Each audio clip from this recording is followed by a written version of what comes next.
Mana ko'rib turganingizdek, men haliyam bizning urf-odatlarimizni bajarishda davom etmoqdaman. Orada ular nima dedi o'zlarining tillarida, menga umuman qiziq emas edi. O'rtoqlar, sizlar ham boshqa tilda o'rganmoqchi bo'lsanglar yoki tushunmoqchi bo'lsanglar, qiynalasizlarmi? Menga judayam qiyin boshqa tilga kirishib ketishim, o'rganib ketishim.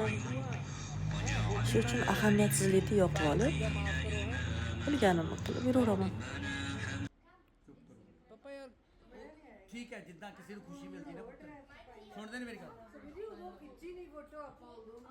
बस मैं वीडियो सारियां बना लेनी हुन बुआ ज्यादा इन्नी खुशी आ खुश है तो बच्चे खुश